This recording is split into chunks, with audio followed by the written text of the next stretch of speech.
बिस्मिल्लाहिर्रहमानिर्रहीम। अस्सलाम वालेकुम नाज़रीन, आप यूट्यूब चैनल देख रहे हैं। मैं इमरान खान हूँ। कल इमरान खान साहब ने जो स्टेटमेंट दिया वो काफ़ी सख्त था।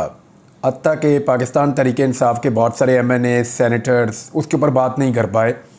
इमरान खान साहब के पास क्योंकि कुछ और खोने के लिए ऐसा लगता है नहीं। ना उन्हें किसी कारोबार का ख़तरा है, ना उन्हें किसी जायदाद का ख़तरा है, अपनी जान का ख़तरा वो लेते नहीं हैं। पहले भी गोलियाँ खा चुके हैं और इमरान खान ने अपनी सारी कश्तियाँ ऐसा लगता है जला दी। वो कोई भी बात कहने से घबराते नहीं हैं, कोई भी बात कहने से टलते नहीं हैं, कोई भी बात कहने से डरते नहीं हैं, झिझकते नहीं हैं। लेकिन उनकी पार्टी के अंदर जो लोग मौजूद हैं वो तमाम लोग उस तरह से बात कर नहीं पाते और वो इमरान खान साहब के मौक़िफ़ को बाज़ औक़ात रिपीट भी नहीं कर पाते, क्योंकि वो बाज़ औक़ात बहुत हार्ड किस्म का स्टांस लेते हैं। बड़ा असूली किस्म का भी मौक़िफ़ उनका बाज़ औक़ात होता है। तो इमरान खान साहब ने जो कहा वो बाकी लोग तो नहीं कह पा रहे, लेकिन बहुत सारे लोग ये कह भी रहे हैं। पार्टी की अक्सरियत उसको उठा रही है, आवाम की अक्सरियत सोशल मीडिया के ऊपर उस पर बात कर रही है। जो उन्होंने मौक़िफ़ लिया पाकिस्तान के अंदर मौजूदा सूरत हाल में और जो उन्होंने पॉइंट आउट किया शख्सियात को और उसके बाद उन्होंने जो उसका हल पेश किया। लेकिन अब मामला ये है कि दूसरी जानिब से एक जवाब, क्योंकि बराह रास्त तो आता नहीं है, तो ये एस्टेब्लिशमेंट की जानिब से जवाब कामरान शाहिद साहब ने, जर्नलिस्ट हैं, उन्होंने एस्टेब्लिशमेंट का जवाब दिया है। कुछ लोग तो कहते हैं कि ही एस्टेब्लिशमेंट लेकिन हिस्सा है यानी, लेकिन कामरान शाहिद साहब ने एस्टेब्लिशमेंट के बिहाफ के ऊपर जो जवाब लिखा उसमें कह रहे हैं कि जो एस्टेब्लिशमेंट के सोर्सेज हैं वो कुछ बातें कंफर्म कर रहे हैं। वो ये कह रहे हैं कि किसी किस्म की रिकन्सिलिएशन नहीं हो रही है। NRO का भी उन्होंने जिक्र किया कि ऐसा कुछ नहीं हो रहा और इशारा जो है पाकिस्तान तहरीक इंसाफ की तरफ है कि उनके साथ किसी किस्म का नहीं हो रहा। दूसरा उन्होंने कहा जी इसमें कुछ डिमांड्स हैं, कुछ ऐसी चीज़ें हैं जो हो जाएं तो उसके बाद फिर मामला आगे बढ़ सकता है। अब वो जो चीज़ें हैं जिनके बारे में कामरान शाहिद साहब ने अपनी ट्वीट में इशारा किया, एक तो ये कि ज़िम्मेदारी कबूल की जाए, मज़म्मत की जाए 9 मई की स्पेशली, और फिर ये यकीन दहानी भी करवाई जाए कि आइंदा कभी भी इस तरह का कोई सूरत हाल नहीं बनेगी या ऐसी कोई भी चीज़ नहीं की जाएगी। अब ये एक तो कामरान शाहिद साहब कह रहे हैं, इस पर रिएक्शन बड़ा खौफनाक आ रहा है लोगों का। लोग ये कह रहे हैं कि 10-10 महीने से लोग जेलों में हैं, 11-11 महीने से लोग जेलों में हैं और जो लोग छूट रहे हैं वो बेगुनाह साबित हो रहे हैं कि वो इस गुनाह के अंदर शामिल भी नहीं थे। अदम शवाहिद की बिना पर लोग जो हैं वो बरी हो रहे हैं या वो लोग जो है वो उनकी सज़ा ख़त्म हो रही है या उनको ज़मानतें मिल रही हैं। तो ऐसी सूरत हाल में अब 11 महीने के बाद ऐसा क्या हो गया कि जो है वो आम माफ़ी दी जाएगी और उसके ऊपर एक नई सिचुएशन क्रिएट की जाए। लोगों का इसके ऊपर रद्द-ए-अमल आ रहा है। लोग जो कहना चाहते हैं वो कहने में आज़ाद हैं, लेकिन कुछ सहाफ़ी भी अब ऐसी बातें कर रहे हैं कि इमरान खान साहब को माफ़ी मांग लेनी चाहिए, इमरान खान साहब को जो है वो मज़म्मत कर देनी चाहिए और यकीन दहानी करवानी चाहिए। सहाफ़ी ऐसी बातें कर रहे हैं। ये जो बातें लोग कर रहे हैं, पाकिस्तान तहरीक इंसाफ का क्राउड या सोशल मीडिया के ऊपर इनको अच्छी नज़र से नहीं देखा जा रहा। इमरान खान साहब बात करने के लिए तो तैयार हैं, लेकिन मौक़िफ़ बदलने के लिए तैयार नहीं है। ये है मेन चीज़। और इमरान खान साहब का मौक़िफ़ जो है वो एक बात तो बड़ी बात है, वो कहते हैं लोगों ने 8 फरवरी को वोट दिया है, वो उनका मैंडेट है, सबसे पहले उसका एहतराम किया जाए। जो सबसे बड़ा काम है इस मुल्क में जो हुआ वो 8 फरवरी को हुआ।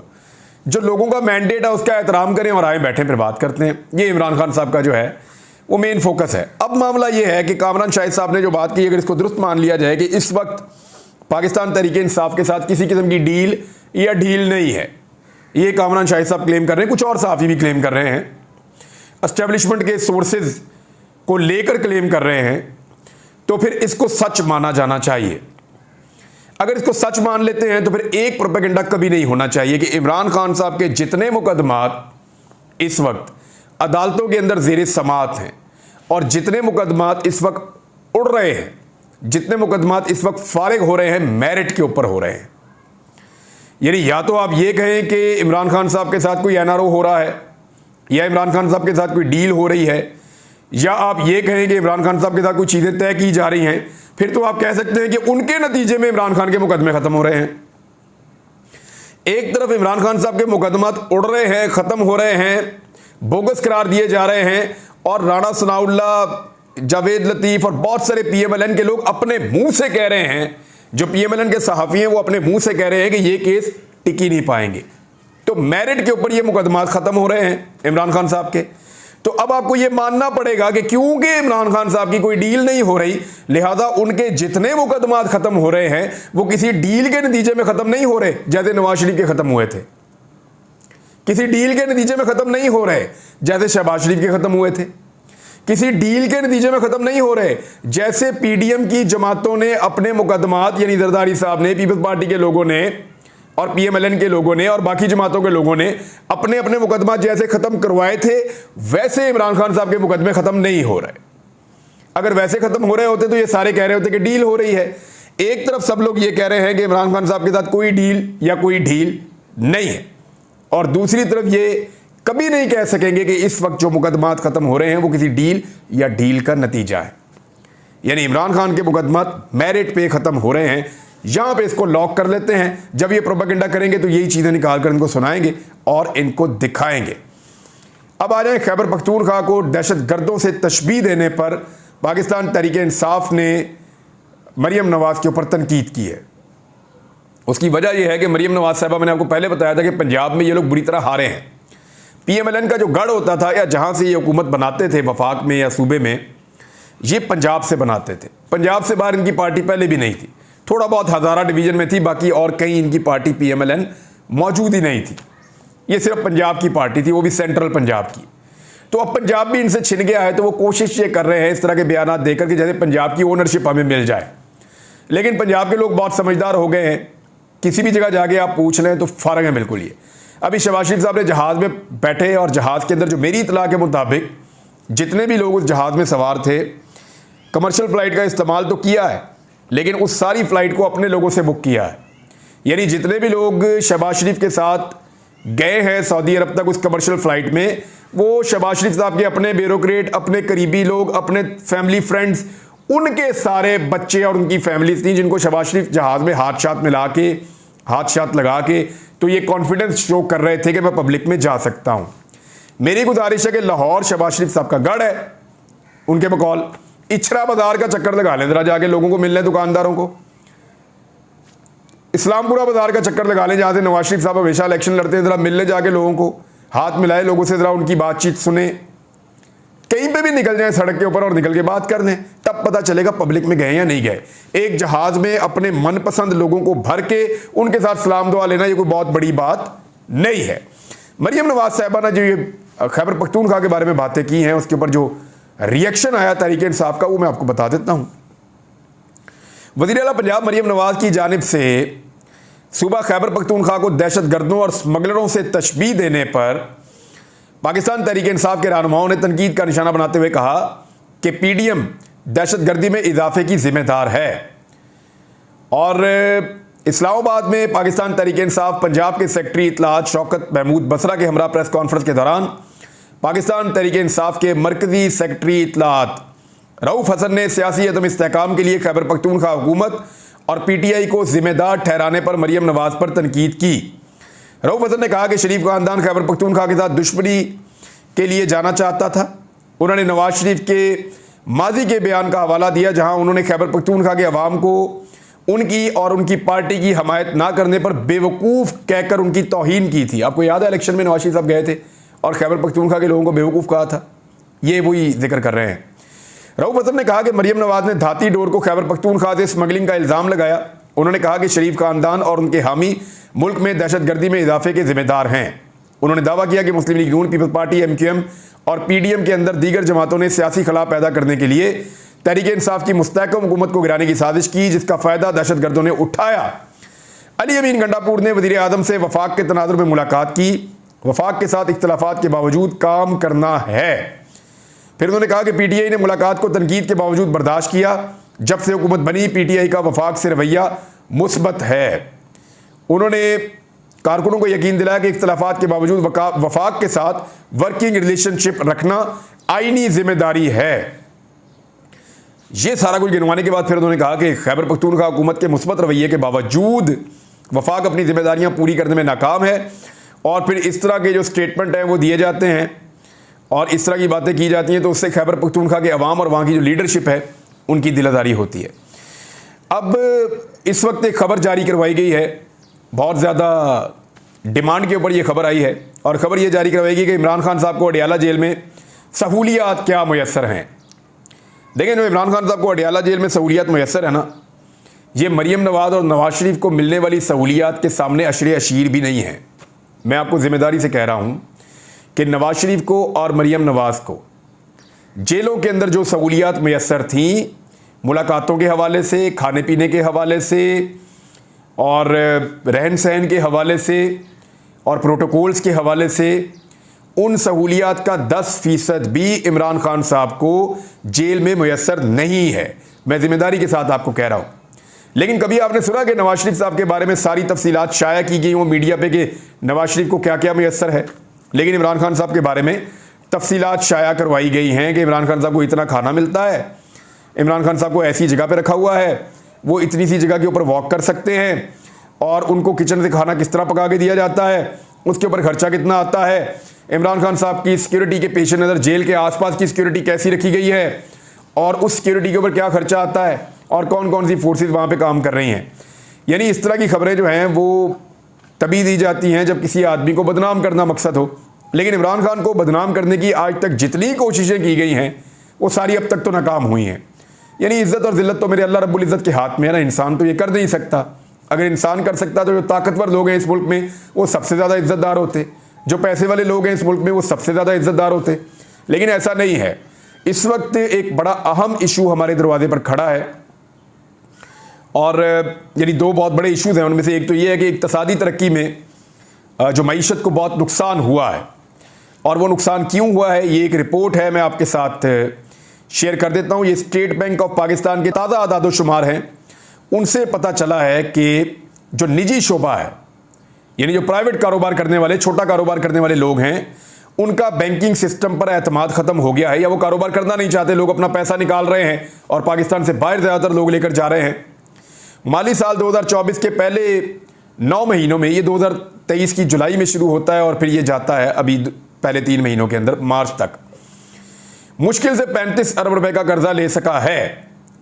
ये क्यों ले सका? इसलिए कि यहाँ पे लोग, जो निजी शोबा है वो बैंकों पे एतमाद नहीं कर रहा और उन्होंने मईशत के अंदर से अपनी शिरकत को कम कर दिया है। यानी जो निजी शोबा है, जो आम लोग हैं पाकिस्तान के अंदर जो कारोबार करते हैं, वो अपने कारोबार को कम कर रहे हैं, स्क्वीज़ कर रहे हैं, घटा रहे हैं या ख़त्म कर रहे हैं। उसकी वजह से बैंकों के अंदर पैसा जो है वो कम आ रहा है और एक गैर यकीनी सूरत हाल जो है वो पैदा हो गई है। यानी माली साल 2023 की इसी मुद्दत में ये रकम जो है वो 264 अरब रुपए थी और अभी जो है वो 35 अरब रुपए है। कहाँ 35 अरब और कहाँ 264 अरब। और 2022 में जब इमरान खान साहब की हुकूमत थी तो तब ये फिगर क्या था? 330 अरब। जब उनकी हुकूमत ये ख़त्म हुई इसी मुद्दत में इमरान खान साहब का 330 अरब था। जब पीडीएम की हुकूमत आई तो तब जो है वो ये था 264 अरब निगरान हुकूमत और पीडीएम, और अब इस वक्त जो है ये 35 अरब रुपए तक पहुंच गया है। लगातार पाकिस्तान का निजी शोबा या प्राइवेट कारोबार करने वाले लोग वो पाकिस्तान के अंदर से अपना जो शराकत है या उनका जो हिस्सा है पाकिस्तान की तरक्की के अंदर वो कम करते जा रहे हैं। ये बहुत अलार्मिंग है। पाकिस्तान से बहुत सारे ऐसे लोग जो ना सिर्फ कारोबारी हैं, जो हुनरमंद हैं, जो पाकिस्तान को चलाने वाले लोग हैं, बहुत सारे लोग बड़ी तादाद में, मिलियन में पाकिस्तान को छोड़कर पाकिस्तान से बाहर दूसरे मुल्कों में मुंतकिल हो गए हैं और ये भी पाकिस्तान के लिए एक बड़ी अलार्मिंग खबर है। एक बड़ी खबर जो बड़ी मुसीबत आने वाले दिनों में बन जाएगी वो ये है कि गंदम की इमदादी कीमत जो है वो बहुत कम रखी है मौजूदा हुकूमत ने। उसकी वजह यह है कि चीज़ें बहुत महंगी हैं। यानी जो किसान इत्तेहाद या किसानों से रिलेटेड जितने भी रहनुमा हैं उनसे बातचीत हुई तो उन्होंने कहा कि हमें बहुत मार दी जा रही है। गंदम फी एकड़ के ऊपर जो इस मरतबा लगाई गई है, बीज महंगा हो गया है, यूरिया महंगी हो गई है, डीएपी महंगी हो गई है, डीजल बहुत महंगा हो गया है जिससे वो टरबाइन चलाते हैं और पानी डालते हैं अपनी फसल को। वो कह रहे हैं कि हर चीज़ महंगी होने के बाद ज़मीन का ठेका जो है वो भी बढ़ गया है। तो हर चीज़ महंगी होने के बाद हमें पर एकड़ जो हमारी कॉस्ट है वो बहुत बढ़ गई है। जो हम गंदम की पैदावार करते हैं, अगर 1 मन गंदम पैदा करने पे पहले फ़र्ज़ करें 100 रुपया लगता था तो अब वो 200 रुपये से ज़्यादा एक्सीड कर चुका है। दुगनी से ज़्यादा पैदावारी लागत है गंदम की और किसानों की गंदम अब तैयार हो चुकी है। किसान जो है वो एक्सपेक्ट कर रहे थे कि गंदम की जो इमदादी कीमत है वो कम से कम 5,000 रुपये फ़ी मन हुकूमत रखेगी और इतने के ऊपर गंदम बिकेगी किसान की तो किसान को कुछ मुनाफा हो जाएगा और किसान के पैसे भी पूरे हो जाएंगे, किसान उस मुनाफे से अपना साल अच्छी तरह गुजार लेगा। लेकिन हुआ क्या, हुकूमत ने गंदम की जो इमदादी कीमत है वो मुकर्रर कर दी 4000 रुपए, 3900 रुपए, सॉरी 100 रुपया और कम है। इमदादी कीमत 3900 रुपया मुकर्रर की और पिछले साल जो है वो ये कीमत 4000 थी। यानी पिछले साल से गंदम इस साल ज़्यादा महंगी लग रही है, ज़्यादा किसान की कॉस्ट बढ़ गई है, लेकिन गंदम की जो कीमत है हुकूमत ने इमदादी कीमत कम कर दी है, 4000 से 3900 कर दी है। जबकि किसान का मुतालबा है कि कम से कम इसकी कीमत 5000 रुपये फी मन रखी जाए। लेकिन अब किसान जो है, देखें ये महंगाई तो आएगी, जब यूरिया महंगा है, डीएपी महंगी है, बीज महंगा है, जब ट्रैक्टर चलाने के लिए डीजल महंगा है, जब तमाम पुर्जे महंगे हो चुके हैं, ट्रैक्टर भी महंगे हो चुके हैं, ज़मीन का जो किराया है या उसका जो ठेका है वो भी महंगा हो चुका है, बाहर मजदूर की मजदूरी महंगी हो चुकी है, जो लोग ज़मीन पे काम करने वाले हैं वो भी ज़्यादा पैसे मांग रहे हैं, जो कटाई करने वाले लोग हैं वो भी ज़्यादा मुनाफा मांग रहे हैं। तो ऐसी सूरत में कैसे मुमकिन है कि किसान उसी कीमत के ऊपर या उससे कम कीमत के ऊपर गंदम को बेचे। तो किसान की तो कमर तोड़ दी है जो सूरत हाल इस वक्त हुकूमत ने पैदा कर दी है। किसान ये कह रहे हैं कि हम एहतजाज करेंगे, वो ये कह रहे हैं कि हम रैली निकालेंगे, जलसा करेंगे, जुलूस करेंगे, हम एहतजाज करेंगे, हम इस सिलसिले को यहाँ रुकने नहीं देंगे, हुकूमत को गंदम की इमदादी कीमत में इजाफा करना पड़ेगा। इमरान खान साहब को नाज़रीन जेल के अंदर 246 दिन आज मुकम्मल हो गए हैं और पाकिस्तान की पॉलिटिक्स जो है वो आज भी उनके इर्द गिर्द घूम रही है, ये मैं आपको पहले भी बता चुका हूँ। लेकिन जो बड़े मामला हैं पाकिस्तान में इस वक्त 2-3 वो मैं आपके सामने रख देता हूँ जो ये डिसाइड करेंगे कि पाकिस्तान किस सीमत जाएगा ईद के बाद। नंबर 1, जजेस ने जो खत लिखा है सुप्रीम कोर्ट ऑफ पाकिस्तान को, वो खत और वो केस। नंबर 2, फॉर्म 45, फॉर्म 47, इसके ऊपर जो इलेक्शन ट्रिब्यूनल्स हैं वो किस तरफ लेके जाते हैं पाकिस्तान को, इस पे डिपेंड करता है कि पाकिस्तान ईद के बाद कहाँ जाएगा। यानी हाई कोर्ट के जजेस हैं ये जिनके बाद ये मामला जाएंगे, फॉर्म 45 और 47 वाले। ये 2 चीज़ें होगी। तीसरा, जो अपोजिशन इस वक्त ग्रैंड अलायंस बना रही है एहतजाजी तहरीक चलाने के लिए, वो ईद के बाद क्या रुख इख्तियार करती है, ये 3 चीज़ें तय करेंगी कि पाकिस्तान किस तरफ जाएगा। और फिर इन सब के मुकाबले में सिर्फ एक ऐसी चीज़ है कि अगर इमरान खान रिहा हो गए तो फिर मुल्क कहाँ जाएगा, ये सब जानते हैं। अब तक के लिए इतने, अपना ख्याल रखिएगा, अपने चैनल का भी। अल्लाह हाफ़िज़।